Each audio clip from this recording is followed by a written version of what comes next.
You're listening to the Business of Pharmacy podcast with me, your host, Mike Kelzer. AJ, for those who haven't come across you online, introduce yourself and tell the listeners what we're talking about today.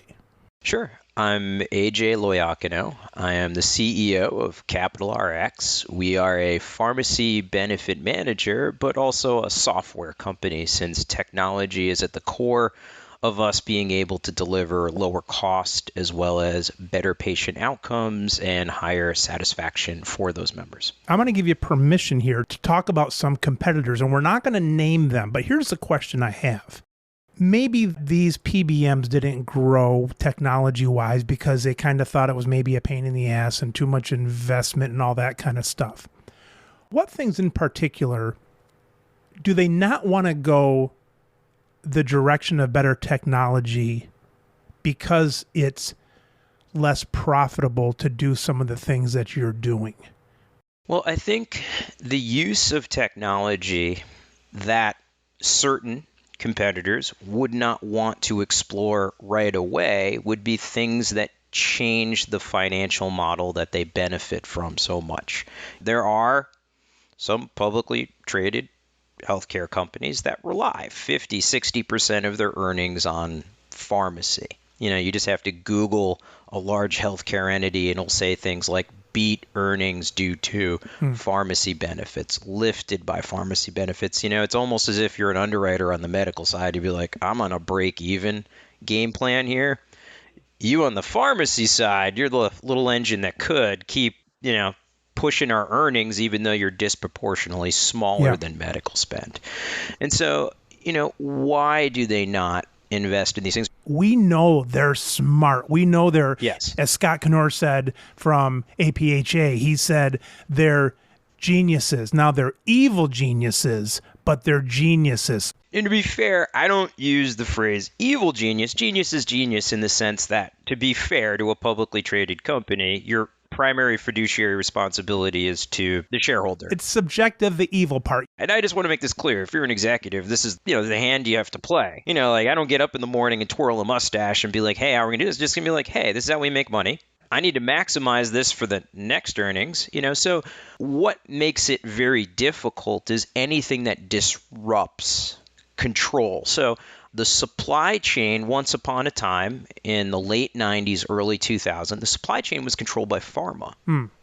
That they were so outsized in their influence. You need our medication, we sell through the supply chain, and, you need us. Yeah. And then the PBM started getting bigger and they started to consolidate, and you started to see some entities that had real purchasing power, 10% of the market, 15% of the market, 20% of the market. For me, when I personally look historically and say, at what point did pharma abdicate their rule over the supply chain? It was 2003, 2004. We began to see the birth of pay-to-play economics, the first formulary, if you will. Like, hey, I have 5 drugs in this therapeutic category. Maybe we have 3 that are our primary choice, and you 2, unfortunately, are going to get kicked to the bad tier, which is going to be a higher copay, and you're going to lose market share, and people will pay up for that and be like, oh, okay. And then it really started to take off because the PBMs, let's be frank, they're smart. They said, this is a good thing. It's not just about access. What if I start excluding drugs? Like, we're just not even going to allow you to have access to these therapies. What would you pay for that? Not a tier. An exclusion. You're out. You're out. You're done. You're out. Go pay cash for that, or I don't know, go deal with that on your own. Then suddenly, pharma is terrified. And we went back to 2004, 2005. Every time pharma raised the price of a drug by $1, maybe a quarter or 30 cents rolled down the supply chain into the hands of a PBM. Then that went to like 50 cents on the dollar and 75 cents and $1. And then you see the curve invert in 2014, which is fascinating if you're a pharmacy geek like me, which is suddenly the economics completely shifted. And this was, it was the beginning of the end in 2004, but this was the death knell of pharma at this point, where they couldn't raise their drug prices direct correlation to the ask from PBMs. So let's just say your drug price is X at pharma, and your friends on the other side of the phone at the PBM say, hey, you'd like market access, we're going through these things, we'd like some rebates, we'd like some, discount on acquisition costs and a bunch of other things we're going to layer into this contract, but, it's about 15% ask. Now, in the old days, what would you do? You'd be like, well, that's easy, we're going to raise our price 15%. Let's go have a pizza, problem solved.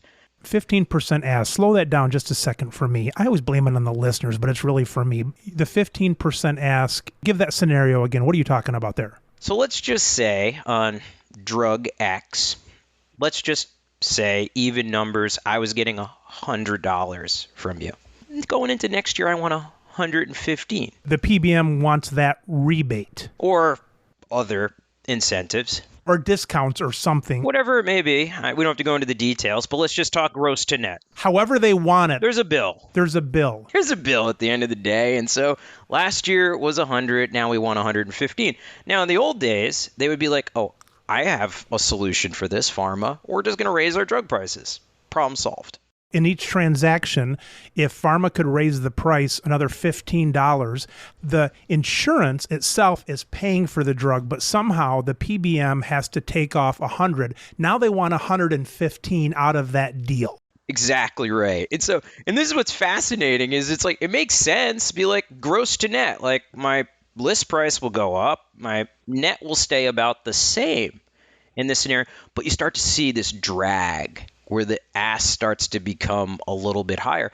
And what happened was pharma lost the ability to have endless price increases. This is where you saw CEOs of global pharmaceutical manufacturing companies, say things in 2015 and 16, like we won't increase the price of our drug more than 10% each year. So they're creating this cap, if you will, like, hey, do not exceed, or you end up on the cover of the Wall Street Journal, like, whoa, what happened? That wasn't me. Like, who would ever, do a 20% increase in drug prices?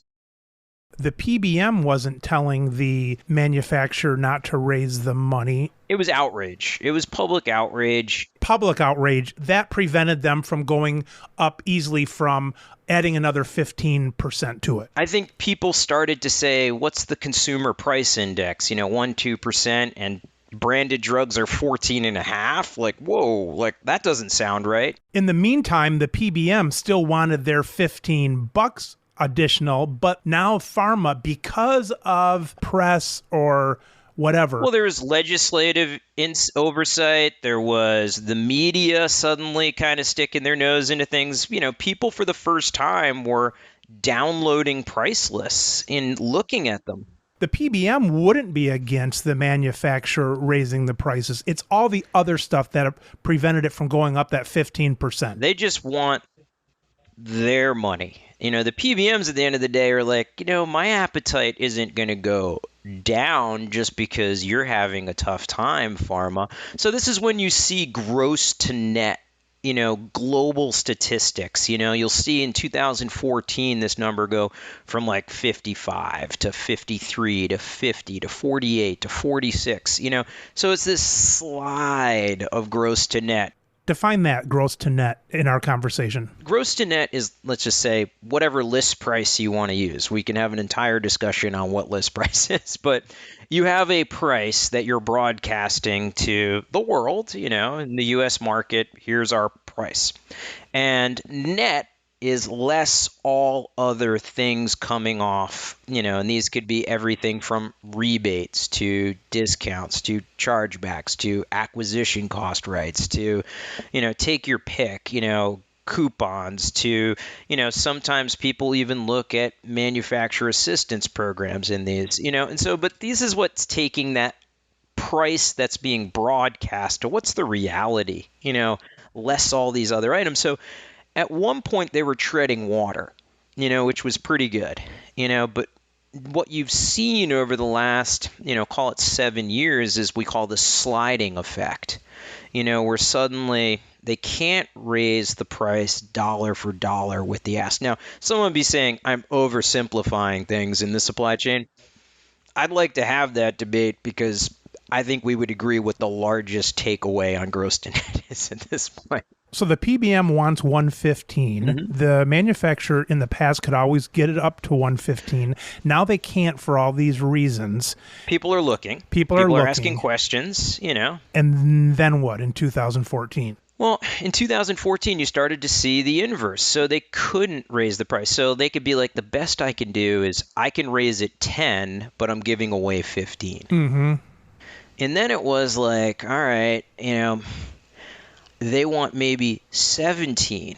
And I'm like, I can only raise it like 9. Like, this is becoming punishing. You know what I mean? And it becomes a runaway freight train. Now, every brand is different. I always point this out, where you are in your patent life cycle, how many drugs are in your category, what are the price points, what are the treatments. There's so many things that go into this. So I don't want to make this, this is for every single brand. But what happens is, it's fascinating to me when you speak to pharmaceutical brand managers, like half of them think they're winning at any one time. But like, I love this system. Like, I'm today's winner. I'm on formulary. I have access. This makes sense. Then there are a bunch of people who be like, I hate this system. I'm the loser. And this is what it creates. They have just enough winners offset by just enough losers. Half of pharma thinks they're winning, half of pharma thinks they're losing. Just enough for they're like, I'm still all in on this. And to be fair, where are you going to go? And this is a very important part of innovation, which is, how do you open up this avenue? So I think pharma up to this point has really just been stuck in, I have to go to a set number of channels and a set number of people and do business a set number of ways. Like, this is the status quo. Yeah. Why would I change it? And to be fair, no one wants to be potentially punished. Like, you don't want to be the person that's causing a ruckus, because the main buyers are very powerful. And so, you have to kind of be like, okay, business as usual, let's see. But I will say, you're starting to see pharma understand this is a situation that can't stay this way forever. And so I think you're starting to see innovation, suddenly come through, and I think you're starting to see conversations around this, programs around this. And I think it needs to be reinforced down to the plan level, where I think the actual employer groups need to start thinking about, what is this pharmacy benefit? And more importantly, who's consulting me on this? Are they part of the status quo that wants to keep churning out, kind of a rebate chase and age-old, unchallenged economics? Or, are they willing to look at us and be like, what are we solving for? What are we trying to do with our benefit program? And how do we manage it? Is this the only option? And so, I think you have to be in healthcare today, for any innovative company, a lot of things to a lot of people. And so for every super innovative client I have that literally crumples up the old rate card pricing of PBMs and rebates and discounts and says, let's focus on single ledger reconciliation, where you and I are the same thing, the PBM and the employer, we see price. Now let's go about, what am I trying to solve for? Better outcomes, better satisfaction, lower price, are these mutually exclusive? And so suddenly you can have a thoughtful engagement and help them create the program that's best for them. And then you have people that are just, I don't really have the time for this, I'm not interested. My consultant tells me this is the best thing. We got to chase the rate cards and the price, and that's fine. We can do that. But here's where technology plays a role. So many times people will say to me after we win an account, how the heck do you purchase drugs cheaper than blank big carrier? And I'll be like, I don't. I just operate on a fractional margin of revenue. I don't need the number for Wall Street. You got to remember is the big entities have zero growth story left. This is lost on people, but it's important to remember. There are two types of stocks trading oversimplification, but there are two types of stocks out there any day you can invest in. There's the high-flying growth companies. There's the usual Apple, Google, Netflix, Tesla, and they're going to continue to grow year over year, and people are excited about that growth. And then there are companies that are just meet or exceed earnings. I'm a utility stock. I'm a banking stock. And so what people don't understand is in the healthcare industry, due to hyper consolidation, there are no more worlds left to conquer. I often say there's 20% of the market that isn't owned by mega entities. And this 20% of the market you can't buy. They would be FTC violations. They would be other blues plans or nonprofits or other carriers that aren't quite their size. And this is important to remember. So if you have no more growth left, if you read their 10Ks, there's clearly no growth in lives. But it's growth in earnings. So they extract more and more out of the payer back to your fiduciary obligation to your shareholders, which is, hey, look, I have to do this. If I show up next quarter with no growth and the same earnings, not a great story. So I've got to show up with the same growth, flat, and I got to show up with more earnings. And every time you hear a healthcare company talk about more earnings, the employer and patient should be the ones who are upset because this is who's paying for it. We talked about pharma. Yeah, half still like the system, half don't. Are there any employers that are doing okay in this PBM system? Are there any of them that are taking rebate kickbacks and all this crap, or are they all suffering? Well, I always say it's relative to what you know. So, if for the last 20 years, I don't care, HR head passing it to the next HR person and passing it to the next chief operating officer and CFO on the budgeting side, healthcare looks pretty similar, and let's just take things that are below 20,000 lives, that still, have some needs around stop loss and other things, which is the insurance to contain risk globally on pharmacy and medical. And attachment points are 110, 115%. So by its very nature, the expectation is things could be bad. What is that attachment point? What do you mean by that? Attachment point is each state basically creates a set point in which the costs need to be contained in a policy, if you will. So if you say your attachment point is 110%, if I have $1 million a year medical pharmacy, the attachment point for my coverage, where my stop loss will come in, some reinsurer and carrier, will indemnify me as a self-insured entity, that will be at $1.1 million, 110. And some states are 112 and a half, some are 115, whatever it may be. And you can buy different lines in between. But the whole point is, the reason why I bring this up is your expectation is north of that is a bad thing.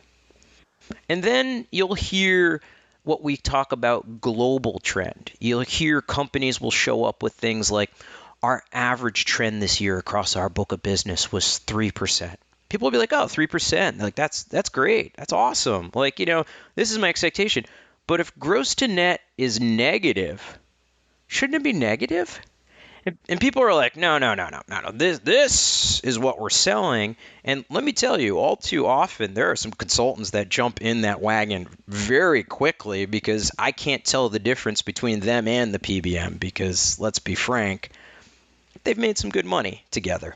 But what's interesting here is when you talk about this, I have clients that have 3 years of negative trend. Our entire book of business at the start of this year was negative 27%. That is unheard of. And people will be like, oh my God, how do you have such good pricing? I go, we have okay pricing. I'm just giving you everything. I'm giving you visibility to it. And we have fair clinical oversight, which is, we're not just approving every drug. We're not just pushing people into every therapy. We're asking questions. And, I often say you can do this and still have extraordinarily high customer and client satisfaction, which we do.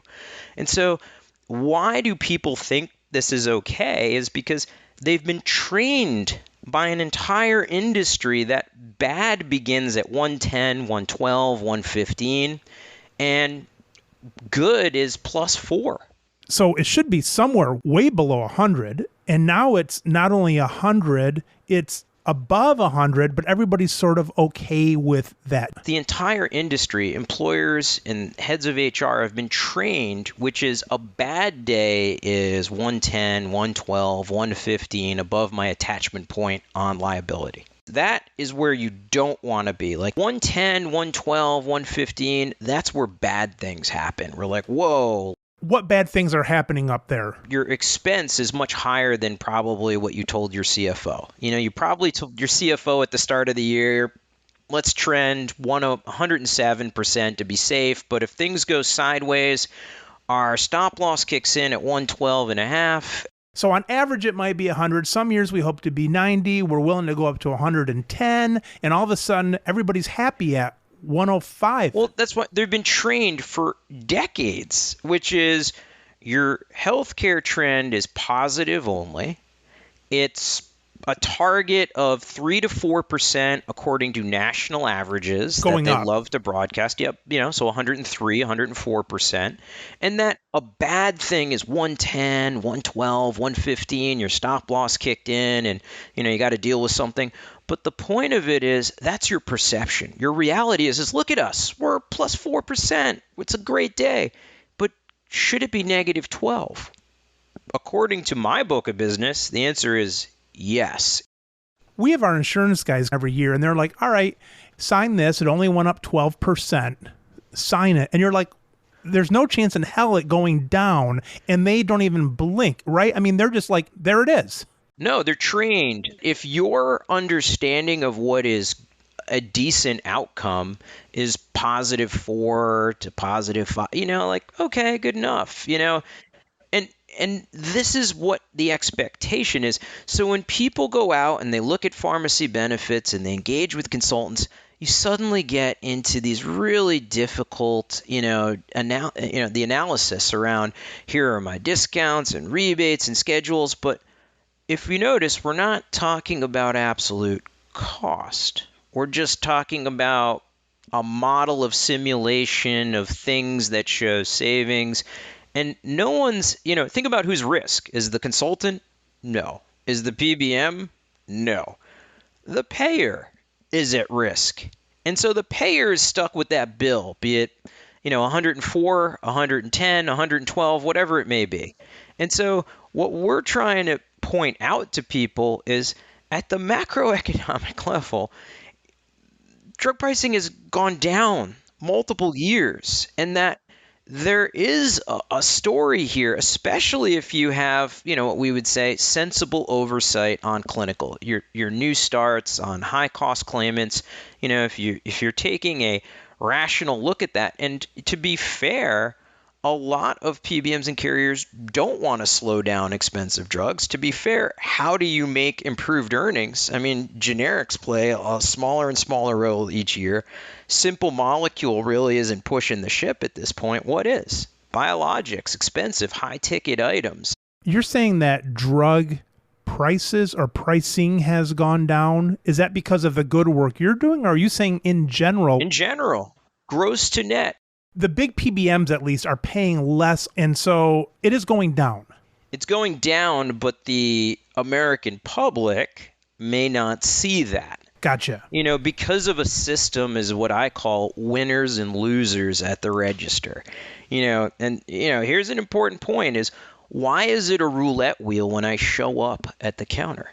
Why does the price change for a drug every hour of every day in every pharmacy? It's insanity. And people will be like, well, drugs are just bouncing around in price like the stock exchange every day. And I'm like, no, they're not. I'm like, drug pricing is incredibly stable, and everyone has a price in the supply chain. And my point is, everyone should receive the same price. And people are like, oh, no, that can't happen. And I'm like, why? And so this is what's overlooked, is that the behavior on so many levels is in conflict with what benefits the plan and the patient. And that's what needs to change. And to do that, bringing it all back to technology, you need the platform that can deliver on these promises.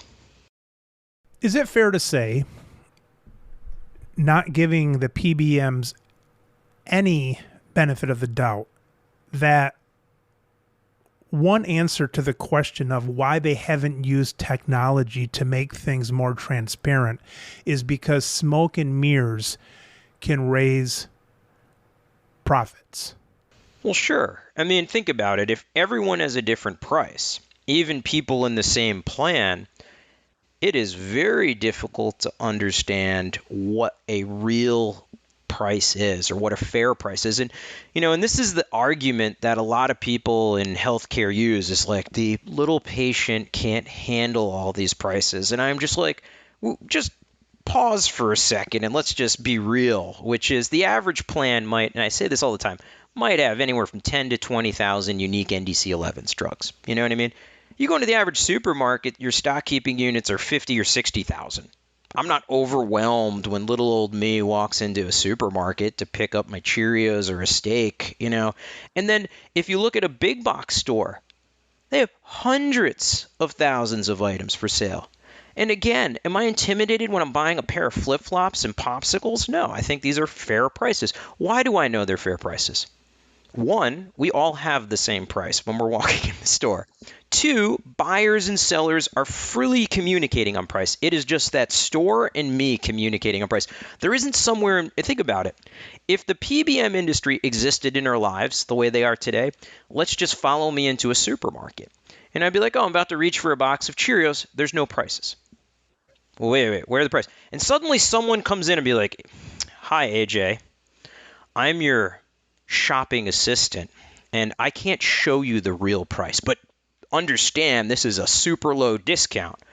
Discount off of what? And you look at the aisle, nothing has prices. It just says the average list price minus 18.5%. And in aisle 2, it's, the average list price minus, 85%. And then there's one for, Misfit Island of single source, multi-source DAW handling. And you just sit there and you're like, wait a second, I can't see price. How am I ever supposed to know what a fair price is for Cheerios or gasoline or take your pick on anything? We don't exist this way in the United States in any other marketplace. And this will and shall come to an end. That leads me right into this question.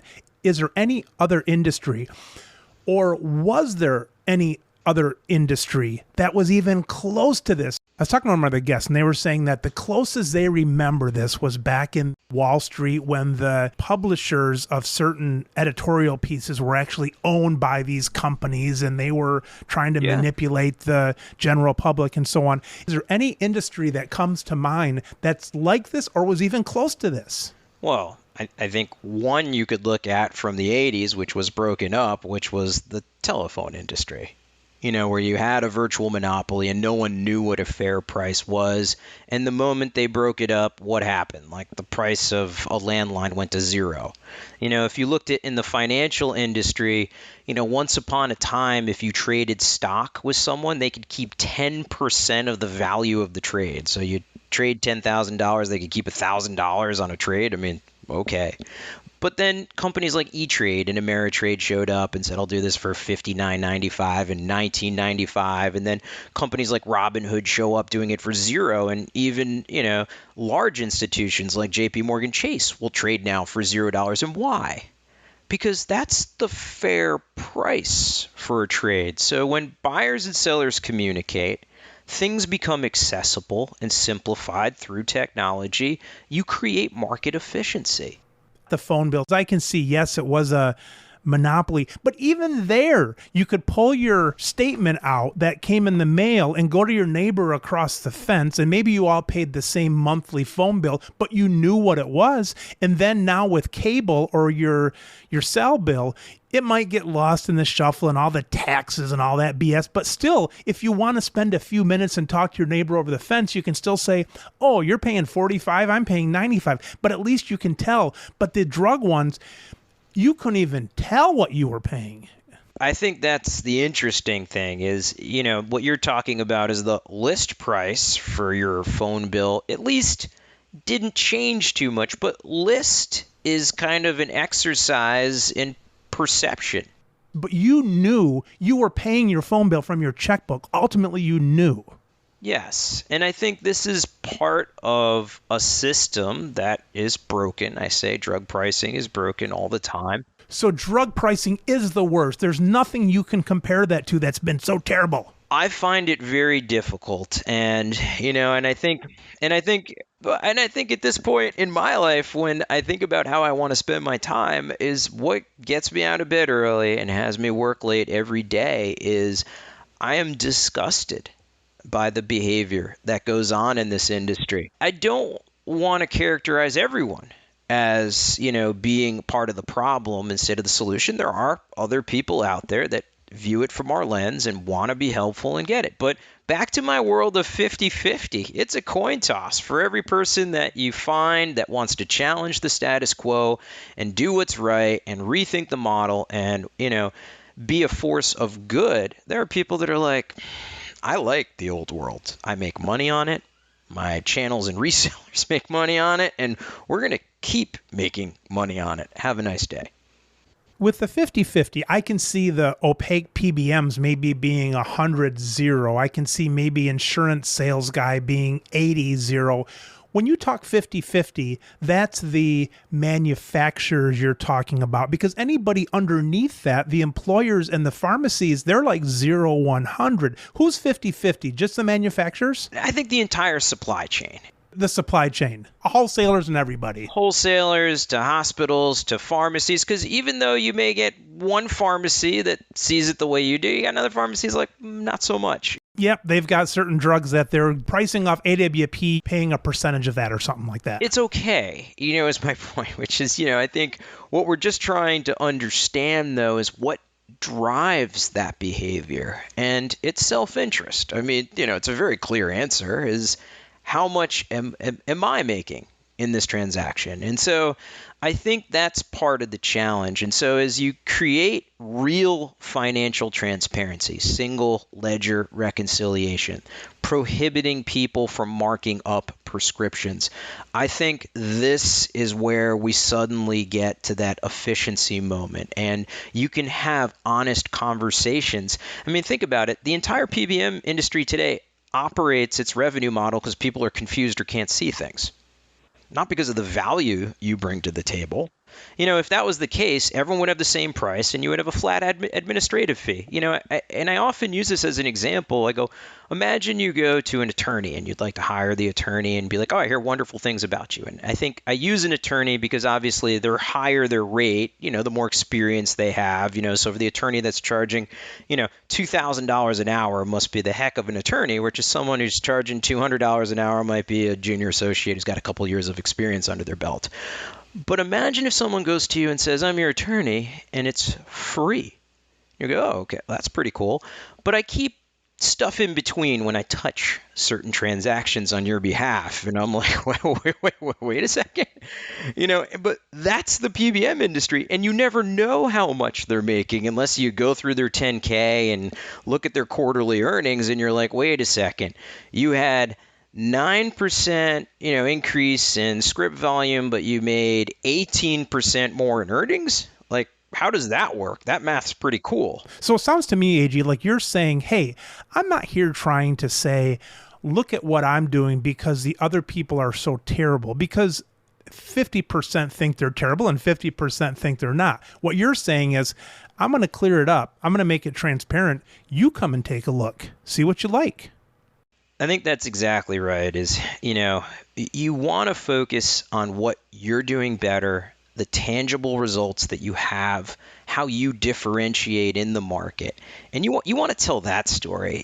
I don't want to get into a mudslinging festival of this person versus that person. Who cares?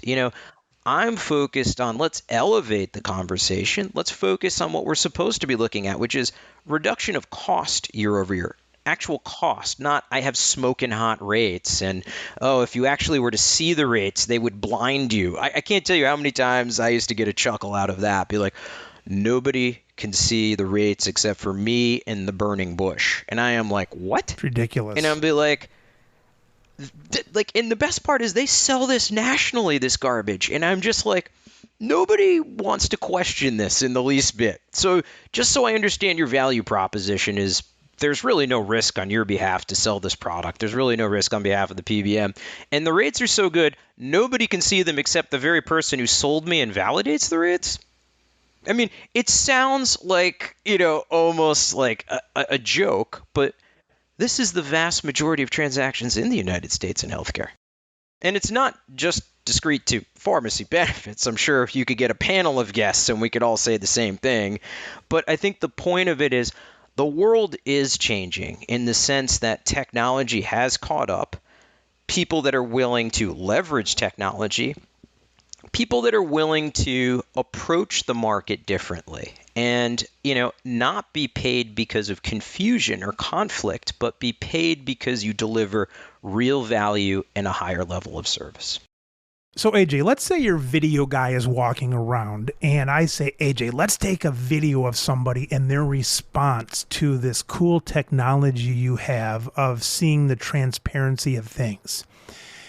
And you say, Mike, have your video guy come along to this meeting I'm having with this person because they're going to look at this online computer screen and they're going to see this. Who is that person going to be? Who's that person that I should follow with the video camera? Is it a CEO of some company? Is it a consumer? Is it a pharmacist? Who's going to be the most coolest revelation of this software that you have? I think it's multiple people because Judy is the name of our platform. So Judy is short for adjudication, which is a fancy word, as you know, for claim processing. But Judy touches so many different aspects of what we call a benefit claim life. And so it's not just one person. So, the things that I point to is a quarterly meeting, with a benefit, HR manager, someone in charge of benefits. And, it's not just the reporting suite and all the metrics that go into that, but it's also how the system makes recommendations based upon the data that we're seeing. And that's, people are like, wait a second, you're making recommendations to me? Like, I've been using X carrier PBM for 7 years and no one came to me with a fresh idea other than exclusive mail. It's specialty, what I mean? Which is, self-serving again. Yeah. And they're like, this is amazing. And is every idea perfect or do they accept it? No, but we're working for a living. So I think that's a great, people, if you could follow that engagement at a client meeting, I think you would see so many really cool technology reports, et cetera. I think the other area is in our call center. We strive for same-day resolution on everything, including prior authorization. And this is a breath of fresh air. We take a very proactive approach of surrounding the problem. And I think we can do this from a technology standpoint because everybody operates on the same system. From our call center, client management, underwriting, pharmacy network management, our chatter across the company, we're all bound by Judy. And so this creates lightning fast responses. So someone will have an issue and they'll just be like, oh my gosh, I don't know what to do. How can you help me? And it's our job to not just aid that customer, educate them, help them, and follow up. Not just you're on your own, should be all set. Let's follow up with them as well. So if you look at the technology there in that engagement, if we obviously blinded the member and their information in that engagement, but you would hear how fast we're resolving issues.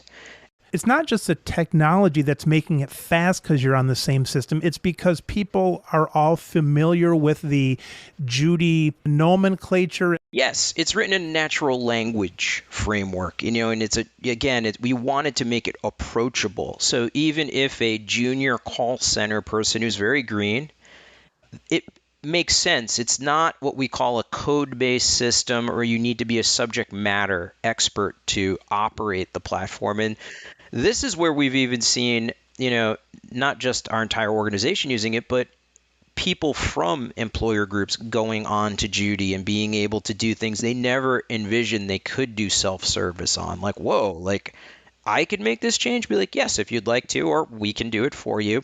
And a lot of people want to do it, because it's immediate satisfaction and resolution for what they may be seeing or hearing as well. So, and I think the third instance is even at the pharmacy. One of my favorite stories is I was at a benefits fair and for one of our clients.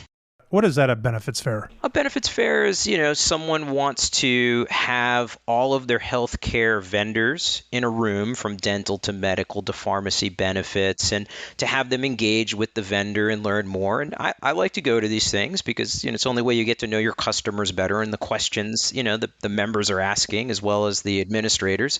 And so I was at one of these and the head administrator goes, "Hey, AJ, I would like to introduce you to one of our members. He wants to speak to you personally." I said, "Oh, sure." And he comes over and he goes, "I just want to thank you and your team so much. We had a really tough year. My wife passed away from cancer." And I'm like, "Oh my God, I'm so sorry." And he's just like, "I know, it was a horrible time, but you were a bright spot in a very dark period." And I said, "Oh, like, how did we help?" And he goes, "I was at this medical center on a Saturday afternoon, and it was a prescription.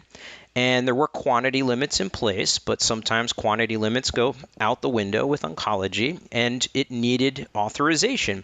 And so he flipped over the card while he's online at the pharmacy. And the pharmacist is like, "I've been doing this for a while. Like, you're going to come back in a few days if you're lucky, maybe a week."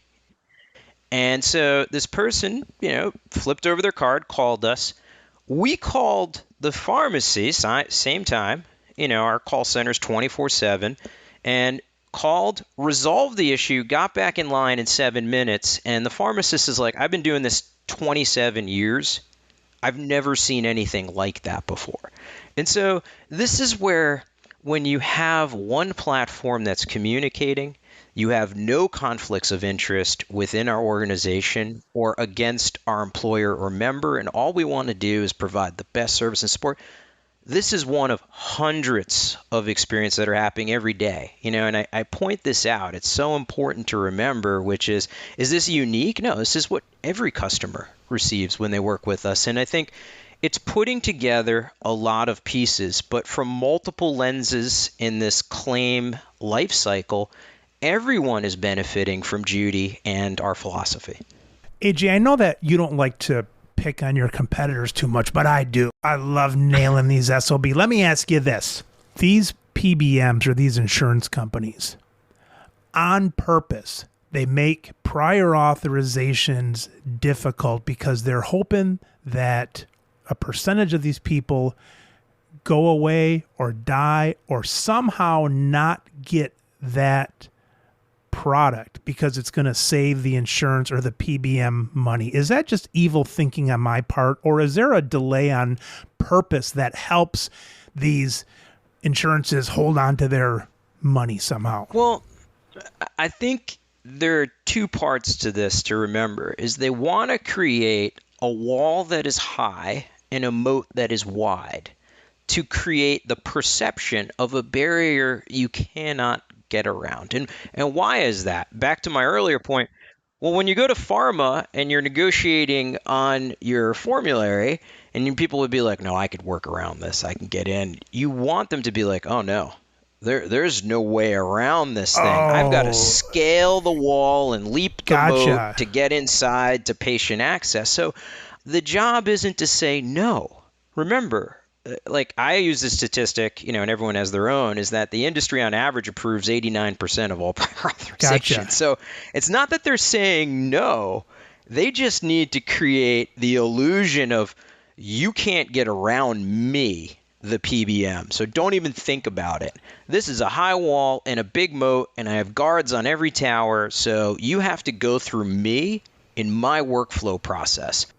Because we're the ones setting the formulary, and if we make it tough, well, we told you, we're setting it. That's it. Yeah, exactly. If there was a hole in the wall, people would be like, "Well, I don't really have to pay that maybe." And so, and to be fair, that's an entire segment that we could talk about, which is ways in which pharma tries to get around that moat and wall. But I think the point of it is they create turbulence, but they don't cancel the flight.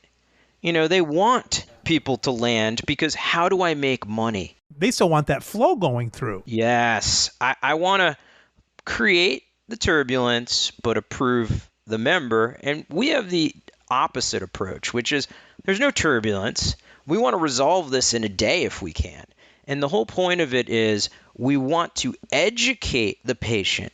and this is lost on people. I can't tell you how many times you may get a tape recording of a patient and you'll hear, because our call center, all calls are recorded, but when someone has they're giving, accolades or we're using it for training purposes, I can't tell you how many times people will be like, wait, I'm going to be on this drug the rest of my life. And I'll be like, nobody bothered to tell you this information?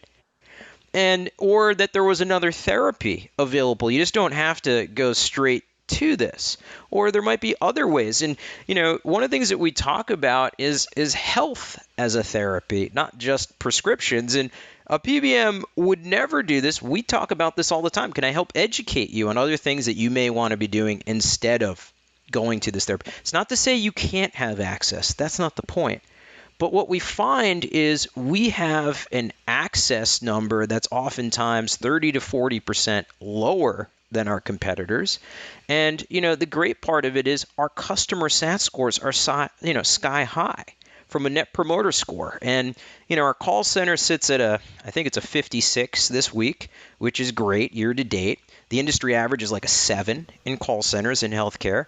What's the unit on that 56 what? Oh, it's a net promoter score, so it's a way in which you measure satisfaction. So, out of how many? Out of 100. Out of 100. The industry for patient level is 7. 7. And so, sitting at a 56 is a good day. 7's like a perfect number in the Bible, but not out of 100. No. And then on the customer service side in our industry, 14 is the average net promoter score in healthcare. We sit at 96. And this is important, which is I don't want to lose a customer.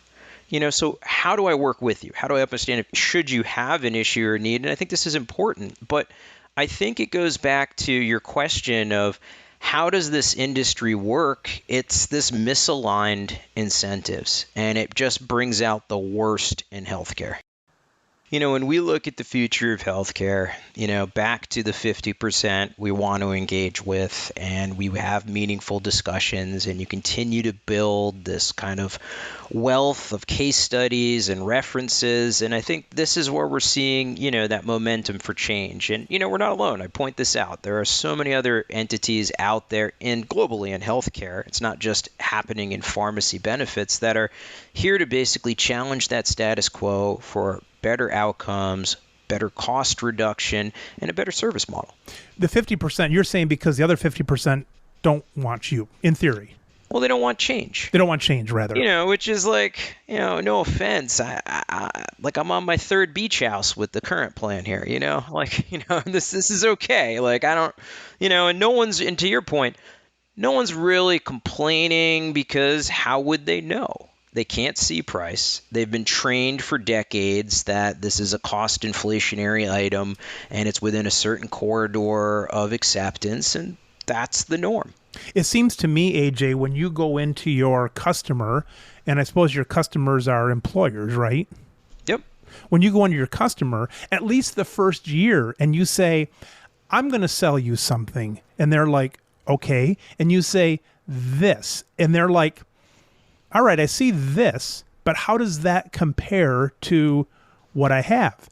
And then you have to come up almost with a new language, because what someone might say should come out of your mouth will be like, we're going to save X on this. It's a percent, or you're going to get a discount off of this. And they're like, well, yeah, but that's what my insurance guy tells me every year, and that doesn't seem to work out. So you have to create almost a new industry inside the industry almost, right? Well, you do. And I think the other way that you benefit from is, the reference process and referring, people are referred to you. So a great example is we have a client that was having lunch with another head of HR, and they're having two very different discussions about PBM. One is saying they do nothing for me, my members aren't happy, I'm not happy, and I'm getting the runaround from my consultant because I'm in some coalition. And then you have the opposite, which is we have very similar employees, like same industry, and we love our PBM, and we're on our third year of negative trend. Our satisfaction scores are through the roof. We love them. Could you speak with them? And they do. And, and I think this is the 50-50. Which is you could either be part of, the solution or the problem. And I think when we were, brought in, immediately they were just like, this is a breath of fresh air. You're talking about the things we care about, the metrics that we've always wanted. You're willing to provide and work with us on. And I think that's one of the areas. You don't have to necessarily change the industry, but what you are is you're having these success stories that are helping, obviously broadcast real material benefit change. And I think that's exciting for us. I do believe as well that you are correct that the way these PBM services are priced today are undergoing kind of a transition. And there's certainly very educated, excellent people out there that do a fabulous job, and there's some people phoning it in. Well, I think you're smart you don't need me to tell you that, but I think you're smart in going after the half that wants your stuff. I mean, there's no sense selling to somebody who's not ready to hear that discussion. And so you can put that percentage at whatever, but coming in saying it's 50-50, it's like, yeah, that's smart. It gets across the point of some people are ready for this message and some people probably aren't yet. We have to focus on the people that do understand and are willing to advance this. And I will say it's starting to accelerate now because I think we're seeing more communication, like our discussion today. Yeah. I think, Mike, is hugely important where people could say, you know what? AJ makes a lot of sense. Maybe we should talk to him. And I think this is part of that, is telling the story of Capital RX, letting the numbers and our actual clients speak highly of us. It's easy to say great things about yourself, but to have your entire book of business be a reference to say I've never lost a customer, the ability to deliver on those economics and then have your actual clients talk about the savings and service they've received, that's, incomparable. I think that's what gets me excited and how we focus. Don't waste the time on the people. Your job isn't to convert everyone. The market is too big for that. Focus on the people that understand the value of what we represent and are genuinely interested in the benefit of their client. Let's say I'm with a bigger insurance company and these brokers that come in and they're like, no, here's your choice of PBMs. Maybe it's one choice, which is not a choice, but maybe it's one. But then you have to then become a part of that conversation. That's number one. And how can pharmacists, if they can, or employers who are listening to this, how can they either A, help you, or B, at least have a chance to work with you? Excellent point. And so we say that the first battle is being even inserted into the conversation as an option. And so people often ask me, if you would go back in time, would you change anything in your company? I go, no, I never want to go back in time, because there's nothing worse than selling when you have limited to no references and low membership. It's so hard for people to be like, wait, you want me to trust you when? And, and I thank every customer we have that started with us and is still with us today, I'd like to point out, because they saw something in us other people maybe couldn't right away, and I'll never be able to thank them enough for that. But putting that aside, is the first battle is the gatekeepers are like, fine, we'll let this little firecracker in, let Capital RX go up against, the big incumbents. And we often say it's the fight for the fourth chair. The first three chairs are reserved. It's got the velvet rope and be like, hello, big publicly traded carrier. Welcome to this week's RFP, and they're automatically invited because they have to be, they're big, etc. And then there's the fourth chair, and there's literally 30, 40 people fighting it out to get to that chair. And so to get in there is just the first battle. The second battle is do I want to be part of this? Is it someone who has an open, fair mind and you're being fairly evaluated, or is it just more of the same? And, it's just, unfortunately, that age-old conflict. So that's super important. But for employer groups, as well as pharmacists, if you know employer groups, I think the point of it is, and to be fair, there are some pharmacies, independents in particular, that periodically maybe like, hey, I open a new store. How do I make sure I'm in your network? So your PSAO is already contracted with us, but you can come direct as well. Please, contact us through our website. We'll be happy to accommodate that. But if you know someone from the employer side, you're a pharmacist, and be like, hey, I just happen to know this CEO or head of HR comes to my store all the time. Let them know about us. You know what I mean? You can give them my contact information. I'm happy to speak to anyone. I think the other area is if it's an employer. The first thing I do when an employer reaches out to me is be like, hey, I'd love to walk you through our story and who we are. And in addition, I'd love to put you on the phone with 2 or 3 customers.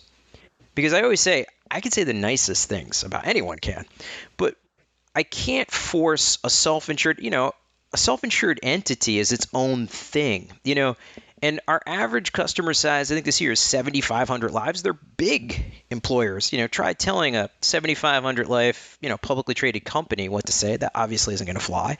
My point of it is to say, and I love all customers from 500 lives up to 200,000 life health plans or, hospital systems. Like, I love every account. I always want to make it clear there's no one type of customer. It's your self-insured. Great.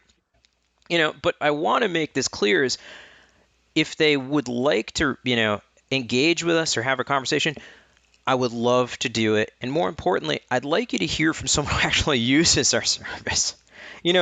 Oftentimes people reserve this as the last line in an RFP.